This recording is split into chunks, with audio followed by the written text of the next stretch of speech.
Bam, étude du jour. Donc on va commencer par Sefer HaMitzvot. Kateloul, 5785, au moment négatif numéro 125. C'est l'interdiction qui nous a été faite de consommer le korban pessar à demi-cuit ou bouilli dans l'eau, mais seulement rôti au feu, car il est dit, n'en mangez rien qui soit à demi-cuit ou bouilli dans l'eau. Selon la 9e règle que j'ai expliquée dans cet ouvrage, la violation de cette interdiction entraîne la bastonnade. Comme moment négatif numéro 123, il nous est interdit de transporter aucun morceau de korban pessar de l'endroit où l'on s'est rassemblé pour le consommer, car il est dit, tu ne transporteras rien de sa chair en dehors de la maison. La Meklita commente ainsi ce passage. En dehors signifie en dehors de l'endroit où on le consomme. Tout morceau de viande qui est transporté en dehors de cet endroit est interdit à la consommation et fait partie de la catégorie des animaux déchirés. Terefa. Dans le traité Pessarim, il est écrit, si la chair du korban pessar est transportée d'une compagnie de convives à une autre, elle est pure, bien que cela constitue la violation d'un commandement négatif. Et celui qui en consomme enfreint un commandement négatif. Au même endroit, nos sages affirment, celui qui transporte de la chair du korban pessar d'une compagnie de convives à une autre n'est coupable que s'il la dépose, car l'expression transportée est analogue à celle employée pour les lois du Shabbat. Au cas où on la dépose, on est alors punissable de bastonnade. Les dispositions relatives à ce précepte ont été expliquées dans le chapitre 7 du traité Pessarim. Comme moment négatif numéro 128, c'est l'interdiction qui nous a été faite de convier un apostat juif à consommer le korban pessar. Elle est tirée du verset suivant, nul étranger n'en mangera. Ce que le traducteur Metargem interprète ainsi conformément à la tradition, nul israélite apostat n'en mangera. La Meklita affirme aussi, nul étranger n'en mangera. Cela se rapporte à un apostat juif qui est devenu idolâtre. Comme moment négatif numéro 126, il nous interdit de convier un habitant étranger à consommer le korban pessar, car il est dit, l'habitant et le mercenaire étranger n'en mangeront point. Comme moment négatif numéro 127, il est interdit à un incirconcis de consommer le korban pessar, car il est dit, nul incirconcis n'en mangera. L'incirconcis qui en mange doit être puni de bastonnade. Comme moment négatif numéro 121, il nous est interdit de rompre un os du korban pessar, car il est dit, vous n'en romprez pas un seul os. Celui qui en rompt un seul os est puni de bastonnade. Voici le commentaire de nos sages à ce sujet. Celui qui brise un os d'un korban pessar est passible des 40 coups. Comme moment négatif numéro 122, c'est l'interdiction qui nous a été faite de rompre un os du deuxième korban pessar, car il est dit, ils n'en briseront pas un seul os. Celui qui en brise un est également passible de 40 coups. Dans le traité Pessarim, nos maîtres ont affirmé, le verset dit au sujet du deuxième korban pessar, ils n'en briseront aucun os. Or, cette précision n'était pas nécessaire car il est déjà prescrit ce qui suit à ce sujet. Ils suivront à son égard tout le rite de Pessar. Il faut donc en conclure que l'interdiction s'applique à n'importe quel os, qui contienne de la moelle ou non. Les dispositions relatives à l'os brisé ont été expliquées dans le chapitre 7 de Pessarim. Amen. On continue avec 3 prakim. 4 Elul, 5785, c'est faire Korbanot, loi relative au sacrifice de Pessar, chapitre 6. Quel est l'individu impur qui est repoussé au second Pessar? C'est celui qui ne peut pas manger le sacrifice de Pessar la nuit du 14 au 15 Nissan en raison de son état d'impureté. Par exemple, des hommes atteints de flux Zav, des femmes atteintes de flux Zava, des femmes Nida, des femmes accouchées, des hommes ayant eu des rapports avec une femme Nida. En revanche, celui qui est devenu impur par contact avec un animal mort, Nevela, avec un rampant mort ou avec une autre impureté semblable, le jour du 14 Nissan, s'émergera au bain rituel et on fera l'abattage du sacrifice de Pessar pour lui après son immersion. Et le soir, après le coucher du soleil, il mangera le sacrifice de Pessar. On ne fait pas l'abattage du sacrifice de Pessah pour quelqu'un qui est devenu impur au contact d'un mort et dont le 7e jour de purification tombe le 14 Nissan, bien qu'il se soit immergé et ait reçu l'aspersion des eaux lustrales, de sorte qu'il serait apte à consommer des offrandes au soir. Au contraire, il sera repoussé au second Pessah. En effet, il est dit. Or, il y eut des hommes qui se trouvaient souillés par un cadavre humain et ils ne purent faire le sacrifice de Pessah en ce jour. La tradition orale enseigne que c'était le 7e jour de leur décompte de pureté. Et c'est pour cela qu'ils demandèrent à Moïse si le sacrifice de Pessah pouvait être abattu pour eux en vue qu'il en mange au soir. Il leur expliqua qu'on ne pouvait faire l'abattage pour eux. Dans quel cas dit-on que le sacrifice de Pessah n'est pas abattu pour un individu devenu impur au contact d'un mort, même à son 7e jour de purification, s'il s'est rendu impur par des impuretés provenant d'un mort pour lesquelles un nazir doit se raser. En revanche, s'il est devenu impur par d'autres sortes d'impuretés provenant d'un mort, pour lesquels un nazir ne se rase pas. On fera pour lui l'abattage du sacrifice de Pessah le 7e jour de son décompte de pureté, après qu'il se sera immergé au mikvé et qu'il aura reçu l'aspersion des eaux lustrales. Et lorsqu'il fera nuit, il pourra manger son sacrifice de Pessah. Un homme qui a eu 2 manifestations de flux, Zav, qui a fait le décompte des 7 jours de purification et s'est immergé au 7e jour. On abat pour lui le sacrifice de Pessah et il peut en manger au soir. S'il a une autre manifestation de flux après l'aspersion du sang du sacrifice, il est exempté de l'offrande du second Pessah. De même, une femme atteinte de flux qui attend un jour contre un jour s'immerge au mikvé durant la journée surveillée, comme nous l'avons expliqué dans les lois relatives aux unions interdites, puis on abat pour elle le sacrifice de Pessah et elle peut en manger au soir. Si elle a un autre écoulement sanguin après l'aspersion du sang du sacrifice de Pessah, elle est exemptée de l'offrande du second Pessah. On n'abat pas le sacrifice de Pessah pour une femme nida lorsque le 7e jour de son décompte de pureté tombe le 14 Nissan, du fait qu'elle ne s'immerge pas avant la nuit qui suit, qui est la nuit du 8e jour de son décompte et n'est donc pas apte à consommer de la nourriture sacrificielle avant la nuit du 9, qui est la nuit du lendemain. Les personnes en état d'impureté qui se sont immergées au mikvé et auxquelles l'expiation manque, de sorte qu'elles doivent encore apporter une offrande d'expiation pour achever leur processus de purification. Si le jour où elles doivent apporter leur offrande tombe le 14 Nissan, on fait pour elles la bataille du sacrifice de Pessah. Elles offrent alors leur offrande d'expiation le 14 Nissan, soit avant, soit après la bataille du sacrifice de Pessah, et mangent leur sacrifice de Pessah au soir. On ne va pas pour elles le sacrifice de Pessah tant qu'elles n'ont pas confié leur offrande d'expiation au tribunal, de crainte qu'elles ne se montrent négligentes et ne les offrent pas. Si un Metzora, dont le 8e jour de purification tombe le 14 Nissan, a une émission de matière séminale le jour même, il s'immergera au mikvé et entrera ensuite dans la cour des femmes pour apporter ses offrandes.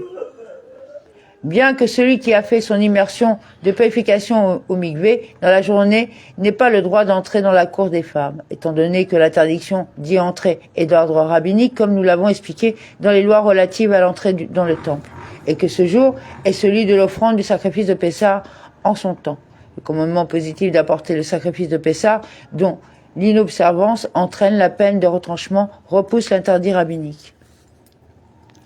Un homme devenu impur au contact d'un mort, et dont le 7e jour de purification tombe à Shabbat, ne recevra l'aspersion des eaux lustrales qu'au lendemain, même si son 7e jour de purification tombe le 13 Nissan, qui est un Shabbat. Il sera repoussé au 14 Nissan et recevra l'aspersion des eaux lustrales en ce jour. On n'abattra donc pas pour lui le sacrifice de Pessah, comme nous l'avons expliqué, il sera repoussé au second Pessah. Pourtant, l'interdiction relative à l'aspersion des eaux lustrales, le Shabbat, relève simplement de la loi rabbinique chez Bout, alors que le sacrifice de Pessah est un commandement de la Torah dont l'inobservance est passible de retranchement. Comment les sages ont-ils donc maintenu leur décret face à un commandement impliquant la peine de retranchement? Parce que le jour où l'aspersion lui est interdite, au titre de Shevut, n'est pas encore le temps du sacrifice dont l'inobservance est passible de retranchement. C'est pourquoi les sages ont maintenu leur décret, bien qu'il en résulte ultérieurement l'impossibilité d'accomplir un commandement important qui implique le retranchement. Pour un juif incirconcis qui a été circoncis la veille de Pessah, on fera la bataille du sacrifice de Pessah après sa circoncision. En revanche, pour un prosélyte qui s'est converti au judaïsme, le jour du 14 Nissan, qui s'est circoncis et immergé au mikvé, on ne fera pas la bataille du sacrifice de Pessah car il ne peut le manger au soir. Il est considéré comme une personne qui vient de se séparer du contact d'une tombe et qui doit donc attendre 7 jours au terme desquels il redevient pur. C'est là un décret rabbinique pris de crainte que ce converti ne devienne impur au contact d'un mort, le jour du 14 Nissan de l'année suivante, qu'il s'immerge au mikvé et mange le sacrifice de Pessah au soir, en se disant: l'an dernier, c'est ainsi que les Juifs ont procédé à mon égard. Quand je me suis circoncis et que je me suis immergé, j'ai mangé le sacrifice le soir même. Pourtant, ce décret relève d'un ordre rabbinique, alors que le sacrifice de Pessah est un commandement de la Torah dont l'inobservance est passible de retranchement. Comment les sages ont-ils donc pu rétablir un décret face à un commandement qui implique la peine de retranchement, et ce, de surcroît, le jour du sacrifice, c'est-à-dire le 14 Nissan? C'est un converti, il n'est pas astreint au commandement tant qu'il ne s'est pas circoncis, il ne s'est pas immergé au mikvé. Or, il ne s'immerge pas avant d'avoir guéri de la circoncision, comme nous l'avons expliqué concernant la conversion. C'est pourquoi les sages ont appliqué leur décret en pareille situation. Car celui-ci qui s'est circoncis n'a qu'à ne pas s'immerger avant sa guérison, il ne sera alors astreint à aucune obligation. Celui qui se rend dans un bête à pras n'a qu'à souffler sur la poussière du sol. S'il n'y trouve pas d'os et ne se rend pas impur, il pourra abattre et manger son sacrifice de Pessah, bien qu'il y ait marché dans un bête à pras. Car l'impureté d'un bête à pras est d'ordre rabbinique, comme il sera expliqué dans les lois relatives à l'impureté contractée au contact d'un mort. Excusez-moi. Et les sages n'ont pas maintenu leur décret face à l'accomplissement d'un commandement dont l'inobservance est passible de retranchement, comme nous l'avons expliqué. De même, un bête à pras, qui a été piétiné par le public, est considéré comme pur au regard de quelqu'un qui fait le sacrifice de Pessah. Quelqu'un qui est en état d'affliction, onen, c'est-à-dire qui vient de perdre un proche parent la veille de Pessah, est apte à manger le sacrifice de Pessah au soir. Étant donné que le statut d'onen, la nuit qui suit le décès, est d'ordre rabbinique, les sages n'ont pas maintenu leur interdiction en pareille situation face à un commandement qui applique la peine de retranchement. Ainsi, on fait pour lui la bataille du sacrifice de Pessah, et il s'immergera au mikvé avant de manger son sacrifice afin qu'il se détache de son état d'affliction et ne détourne pas son attention en se rendant impur. Dans quel cas cela s'applique-t-il ? Lorsque le décès a eu lieu après la mi-journée, de sorte qu'au moment du décès, il était déjà devenu astreint à l'offrande de Pessah. En revanche, si le décès a eu lieu avant la mi-journée, on ne fait pas pour lui la bataille du sacrifice de Pessah et il sera repoussé au second Pessah. Cependant, si on a tout de même fait pour lui l'abattage ainsi que l'aspersion du sang de l'offrande, il s'immergera au mikvé et le mangera au soir. S'il a perdu son proche parent le 13 Nissan et que l'enterrement a eu lieu le 14, il est onen par ordre rabbinique durant la journée de l'enterrement, mais ce statut ne s'étend pas à la nuit, même par ordre rabbinique. C'est pourquoi on fait pour lui la bataille du sacrifice de Pessah. Il s'immergera au mikvé et pourra manger au soir même d'autres offrandes. Le jour où on apprend en retard la nouvelle du décès de son proche parent, et le jour où on recueille les ossements de son proche parent pour les inhumer dans le caveau familial sont considérés comme le jour de l'enterrement et le statut d'onen s'applique durant la journée par ordre rabbinique. C'est pourquoi, si quelqu'un fait recueillir les ossements de son proche parent, le jour du 14, on apprend le décès de son proche parent en ce jour. On fait pour lui l'abattage du sacrifice de Pessah. Il s'immergera au mikvé et pourra manger même d'autres offrandes au soir. Celui qui déblaye un tas de décombres pour rechercher un mort, on n'abat pas pour lui tout seul le sacrifice de Pessah de crainte qu'un mort ne soit découvert sous les décombres et qu'il ne fût impur au moment de l'abattage. Si on a abattu pour lui le sacrifice de Pessah et qu'aucun cadavre n'y a été découvert, il mangera son sacrifice au soir. Si un cadavre y a été découvert après l'aspersion du sang du sacrifice, la règle suivante est appliquée. S'il est pour lui certain qu'il était impur au moment de l'aspersion du sang, par exemple, si le tas de décombres était rond, il est tenu à l'offrande du second Pessah. Mais si c'est une situation de doute de sorte qu'il est possible qu'il ne soit pas tenu au-dessus de l'impureté au moment de l'aspersion du sang et ne se soit rendu impur qu'après, il n'est pas tenu au second Pessah. Quelqu'un a emprunté une route et un mort enfui, couché en travers de la route, a ensuite été découvert. Si ce mort était une impureté des profondeurs, bien que le passant soit considéré comme impur au regard de la terre humaine, il est pur au regard du sacrifice de Pessah et peut, par conséquence, abattre et manger son sacrifice de Pessah, bien que la possibilité existe qu'il ait été en contact avec le cadavre, étant donné que c'est une impureté des profondeurs. Il est considéré comme pur au regard du sacrifice de Pessah. Et bien que le cadavre soit intact et fût couché d'un bout à l'autre, en travers de la route, de sorte qu'il n'y avait plus de place pour marcher. Il offre son sacrifice de Pessah tant qu'il n'est pas absolument certain de s'être rendu impur par le mort. Dans quel cas cela s'applique-t-il ? S'il a marché à pied de sorte qu'il est possible qu'il ait dévié un peu de la route et n'ait pas eu de contact avec le mort. Mais s'il était monté sur une bête, ou s'il portait une charge, il est impur bien qu'il s'agisse d'une impureté des profondeurs, car il est impossible qu'il n'ait pas touché, déplacé ou recouvert l'impureté. Nous avons déjà défini ce qu'est l'impureté des profondeurs dans les lois relatives au naziréat. Celui qui a fait son sacrifice de Pessah en état de présumé de pureté, s'il apprend par la suite qu'il était impur à cause d'une impureté des profondeurs, il ne sera pas tenu à l'offrande du second Pessah. Cette règle est une loi transmise par la tradition orale. Mais s'il apprend qu'il était impur à cause d'une impureté connue, il sera tenu à l'offrande du second Pessah. Quelqu'un s'est rendu impur au contact d'un mort et a reçu l'aspersion des eaux lustrales le 3e et le 7e jour de sa purification. Ce 7e jour, il s'est rendu impur par une tombe dans les profondeurs. Il n'en a pas eu connaissance et a fait le sacrifice de Pessah en présumant qu'il était pur. Ce n'est qu'après qu'il a eu connaissance de son état d'impureté dû à une impureté des profondeurs. Celui-là ne sera pas tenu à l'offrande du second Pessah. En effet, dès lors qu'il a fait son immersion lors du 7e jour de son décompte de pureté, son état d'impureté initial a cessé. En revanche, il s'est rendu impur par une impureté des profondeurs le 6e jour de son décompte de pureté et qu'il n'en a eu connaissance qu'après avoir fait le sacrifice de Pessah, il sera tenu à l'offrande du second Pessah. Car la présomption d'impureté d'une personne impure demeure tant que l'état de pureté n'a pas été acquise incontestablement, puisqu'elle est déjà bien fondée. Sefer Korbanot, loi relative au sacrifice de Pessah, chapitre 7. Si, lors du premier Pessah, les gens ayant contracté l'impureté au contact d'un mort sont nombreux, la règle suivante est appliquée. S'ils constituent une minorité de la communauté, ils seront repoussés au second Pessah, comme toute autre personne impure. Mais si la majorité de la communauté est devenue impure par contact avec un mort, ou si les coanimes ou les récipients sacerdotaux sont impurs, la communauté ne sera pas repoussée. Au contraire, tous offriront le sacrifice du premier Pessah en état d'impureté. Ceux qui sont impurs ensemble avec ceux qui sont purs. Car il est dit, or il y eut des hommes qui se trouvaient souillés par un cadavre humain. D'où l'on apprend que des particuliers sont repoussés, mais la communauté n'est pas repoussée. Cette règle concerne uniquement l'impureté contractée au contact d'un mort, comme nous l'avons expliqué dans les lois relatives à l'entrée dans le temple.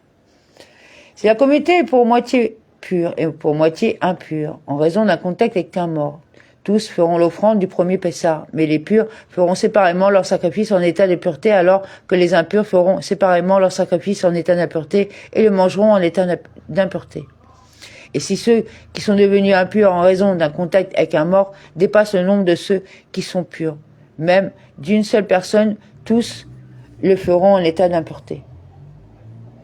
Si les hommes sont pour moitié impurs en raison d'un contact avec un cadavre et pour moitié purs, mais qu'en faisant le compte avec les femmes, on obtient une majorité de personnes pures. Les purs feront le sacrifice du premier Pessah, alors que les impurs ne feront ni le premier ni le second. Ils ne feront pas le premier parce qu'ils constituent une minorité. Et ils ne feront pas non plus le second pour la raison que le second Pessah est facultatif pour les femmes. Ainsi, si l'on retire les femmes du chiffre des participants, les impurs ne sont plus que la moitié de la communauté. Or, une moitié de la communauté ne fait pas l'offrande du second Pessah. Si les membres de la communauté sont en majorité impurs pour avoir été atteints de flux zav ou de tsaharat, ou pour avoir eu des rapports avec des femmes nida, et qu'une minorité est impure pour avoir été en contact avec un cadavre. Ceux qui sont impurs en raison d'un contact avec un cadavre ne feront pas le sacrifice du premier Pessah parce qu'ils ne constituent qu'une minorité de la communauté. Ils ne feront pas non plus le second car des individus isolés ne font le sacrifice du second Pessah que si la majorité de la communauté a fait le sacrifice du premier. Or, ici, puisque la majorité de la communauté n'a pas fait le premier, c'est cette minorité de personnes impures, du fait d'un contact avec un cadavre, ne feront pas le second. Si les membres de la communauté sont en majorité devenus impurs en raison d'un contact avec un mort et qu'une minorité est impure à la suite d'un flux zav ou d'une impureté semblable, ceux qui sont impurs pour avoir été en contact avec un mort feront le sacrifice du premier Pessah et ceux qui sont atteints de flux ou d'une impureté semblable ne feront ni le premier ni le second. Ils ne feront pas le premier car seule l'impureté qui résulte d'un mort est repoussée en faveur de la communauté. Et ils ne feront pas le second, car on ne fait le sacrifice du second Pessah que si le premier a été fait en état de pureté. Mais si le premier a été fait en état d'impureté, il n'y a pas de sacrifice du second Pessah. Si les membres de la communauté sont pour un tiers pur, pour un tiers atteint de flux, ou d'une impureté semblable, et pour un tiers impur en raison d'un contact avec un mort. Ceux qui sont impurs en raison d'un contact avec un mort ne feront ni le sacrifice du premier Pessah, ni celui du second. Ils ne feront pas le premier, car ils constituent une minorité par rapport à ceux qui sont purs, ensemble avec ceux qui sont atteints de flux. Et ils ne feront pas le second, puisque seule une minorité de personnes aura fait le premier, comme nous l'avons expliqué. Comment calcule-t-on la proportion de personnes impures concernant le sacrifice de Pessah pour savoir si la majorité de la communauté est impure ou pure? On ne calcule pas par rapport à toutes les personnes inscrites pour consommer les sacrifices. En effet, il est possible que 20 personnes inscrites sur un sacrifice de Pessah renvoient leur sacrifice par un seul qui fera l'abattage pour elles. Plutôt, on calcule en fonction de tous ceux qui attendent d'entrer dans le parvis tant qu'ils sont à l'extérieur avant l'entrée du premier groupe. Un individu considéré comme impur à cause d'une situation incertaine, d'impureté dans un domaine privé, comme il sera expliqué à l'endroit voulu, sera repoussé au second Pessah comme toute autre personne devenue impure avec certitude par contact avec un mort. Et si la majorité de la communauté devient impure à cause d'une situation incertaine, d'impureté dans un domaine privé, tous feront le sacrifice de Pessah en état d'impureté.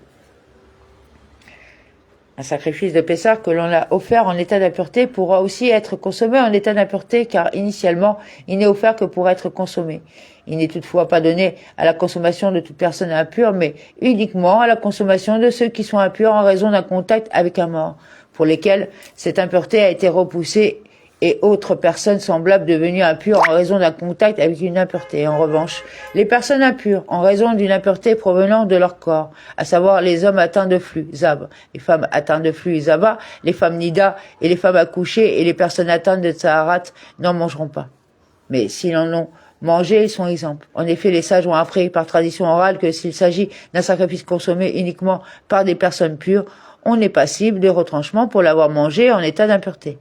Mais s'il s'agit d'un sacrifice consommé par des personnes impures, on n'est pas coupable pour l'avoir consommé en état d'impureté. Même si des personnes impures, en raison d'un contact avec un mort, en ont mangé les parties sacrificielles destinées à être brûlées sur l'autel. Elles sont exemples. Dans quel cas dit-on que le sacrifice de Pessah est consommé en état d'impureté lorsque la communauté est devenue impure avant l'aspersion du sang. Mais si elle est devenue impure après l'aspersion du sang, il ne sera pas consommé. Si le sacrifice de Pessah a été abattu en état de pureté et que la majorité de la communauté est devenue impure avant l'aspersion du sang, on fera aspersion du sang, mais le sacrifice de Pessah ne sera pas consommé. C'est là un décret pris de crainte qu'une autre année, les membres de la communauté ne deviennent impurs après l'aspersion et mangent tout de même le sacrifice en état d'impureté. Si les ustensiles sacerdotaux sont devenus impurs en raison d'un contact avec un rampant mort chéretz, ou une impureté semblable, étant donné que les objets atteints d'une telle impureté ne communiquent pas l'impureté à un homme, comme il sera expliqué à l'endroit voulu, bien qu'ils communiquent l'impureté à la viande par le contact. Seules les personnes pures feront le sacrifice de Pessah, et il sera consommé malgré son impureté. Mieux vaut que le sacrifice soit consommé alors que sa chair est impure, ce qui n'est que l'objet d'un interdit ordinaire lave, et qu'il ne soit pas consommé par des gens qui se trouvent dans un état d'impureté de leur personne, ce qui est l'objet d'une interdiction passive de retranchement, comme nous l'avons expliqué dans les lois relatives aux offrandes disqualifiées. Sefer Korbanot, loi relative au sacrifice de Pessah, chapitre 8. La consommation de la chair de l'offrande de Pessah la nuit du 14 au 15 Nissan est un commandement positif. Comme il est dit, ils mangeront la chair cette nuit-là, rôtie au feu, avec des azimes et des herbes amères, ils la mangeront. La matzah et les herbes amères n'empêchent pas, s'ils font défaut, l'accomplissement du commandement de manger l'offrande de Pessah. Si l'on ne trouve pas de matzah et d'herbes amères, on s'acquiert du commandement par la consommation de la chair du sacrifice de Pessah seulement. En revanche, la seule consommation d'herbes amères sans le sacrifice de Pessah n'est pas un commandement de la Torah, ainsi qu'il est dit. Avec des pains azimes et des herbes amères, ils le mangeront. La meilleure manière d'accomplir le commandement consiste à manger la chair du sacrifice de Pessah de sorte qu'elle rassasie. C'est pourquoi, si on a offert des offrandes de paix festives le 14 Nissan, on mange tout d'abord de celle-là, et on mange ensuite la chair du sacrifice de Pessah afin d'en être rassasié. Toutefois, si on n'en a mangé que le volume d'un kazaït, on est tout de même quitte de son obligation. De même, la consommation de la chair du sacrifice du second Pessah, la nuit du 15 du mois de Iyar, est un commandement positif, ainsi qu'il est dit. Avec des azimes et des herbes amères, ils le mangeront. Tous deux, le sacrifice du premier et du second Pessah ne sont consommés que rôtis au feu. Celui qui en mange les soirs de Pessah un morceau d'un kazaït, rôti insuffisamment ou bouilli, est passible de la flagellation ainsi qu'il est dit. N'en mangez rien qui soit à demi-cuit ou bouilli dans l'eau. Si on a mangé simultanément un morceau insuffisamment rôti et un morceau bouilli, on n'est passible que d'une seule peine de flagellation car ces deux interdictions sont incluses dans un seul interdit. Aurait-on mangé un morceau insuffisamment rôti ou bouilli alors que c'était encore la journée précédente, la nuit de la fête? On n'est pas passible de flagellation. Car il est dit seulement rôti au feu. C'est au moment où on intervient l'obligation de manger le sacrifice de Pessah rôti, c'est-à-dire le soir de la fête, qu'on est coupable si on l'a mangé insuffisamment rôti ou bouilli. Mais si on l'a mangé ainsi quand c'est encore la journée, avant le début de la fête, on est exempt. Aurait-on mangé le volume de kazaït du sacrifice de Pessah rôti quand c'est encore la journée qui précède la fête? On contrevient à un commandement positif, ainsi qu'il est dit. Et ils mangeront la chair cette nuit-là. C'est-à-dire qu'il faut le manger la nuit et non le jour. Or, une interdiction qui découle d'un commandement positif est considérée comme un commandement positif.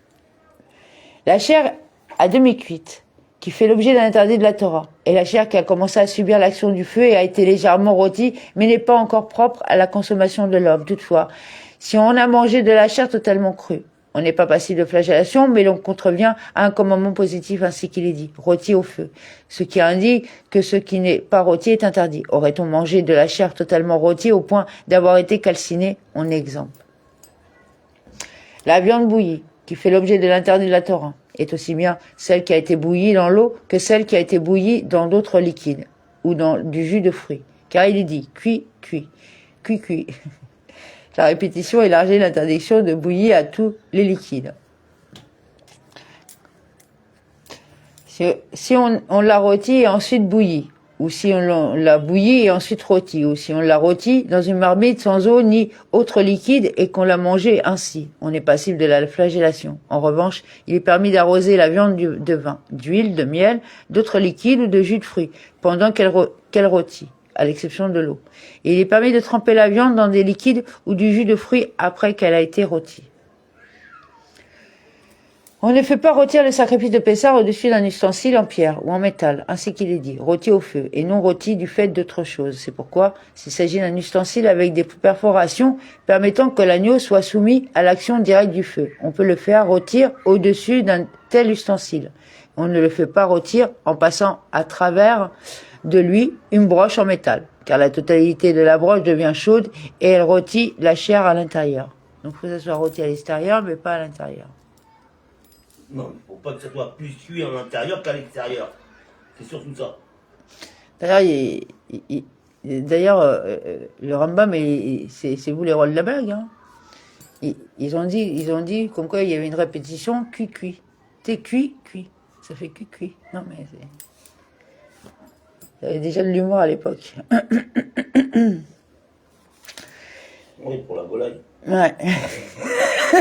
Non, mais c'est pour vous dire que quand même que ça vient de loin leur don de rigolade. C'était une petite parenthèse.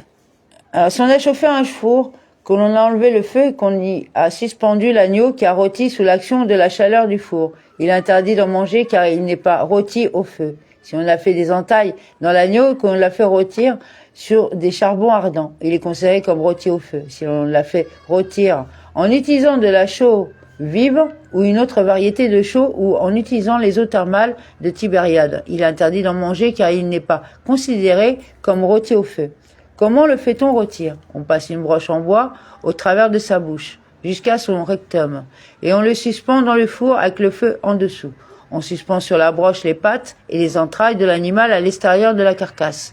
On ne doit pas les positionner à l'intérieur de la carcasse, car ce serait une sorte de cuisson. On choisit une broche faite de bois, de grenadier pour faire rôtir l'agneau, afin d'éviter ce qui pourrait se produire avec d'autres sortes de bois, à savoir que du liquide s'écoule du bois et cuise la viande.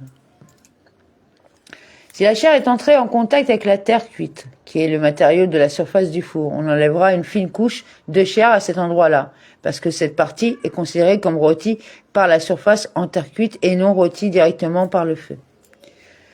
Si du jus de viande a coulé sur la surface du four en terre cuite et qu'il est retourné sur la viande, on devra retirer cette partie, c'est-à-dire tout le morceau de chair ayant absorbé le jus, car tout jus ou substance liquide qui se détache de l'agneau au cours du rôtissage, devient interdit, car ce n'est pas de la viande rôtie. Si du jus de la viande a coulé sur de la farine, on enlèvera une bonne poignée de farine à l'endroit où le jus a coulé et on la jettera. Dans le cas où l'agneau aurait été arrosé d'huile faite à base de produits de terouma, si le groupe qui participe à sa consommation est un groupe de Kohanim, ils pourront le manger. Et si le groupe est composé d'Israélites ordinaires, la règle suivante sera appliquée. Si l'agneau est cru, on le rincera et on le séchera. Et s'il est rôti, c'est-à-dire qu'il a été enduit pendant le grillage ou après, on devra éplucher, c'est-à-dire retirer une fine couche de la surface extérieure. Si on l'a arrosé d'huile provenant de la seconde dîme, on ne devra pas demander le remboursement de cette huile aux membres du groupe, car on ne rachète pas la seconde dîme à Jérusalem comme nous l'avons expliqué à l'endroit approprié. On ne fait pas rôtir 2 offrandes de Pessah ensemble dans un même four, en raison de la confusion possible entre les deux. Cela s'applique même s'il s'agit d'un chevreau et d'un agneau. Nous avons déjà expliqué à plusieurs endroits que le sacrifice de Pessah ne peut être consommé que jusqu'à la minuit, par ordre rabbinique, afin d'éloigner l'homme de la transgression. Mais selon la stricte loi de la Torah, il peut être consommé toute la nuit jusqu'à l'aube. Nous avons déjà expliqué dans les lois relatives au Chametz et à la Matzah que la lecture du Hallel est requise lors de la consommation du sacrifice de Pessah et que les membres du groupe des participants ne peuvent plus continuer à en manger s'ils se sont tous endormis, fût-ce au début de la nuit. Amen.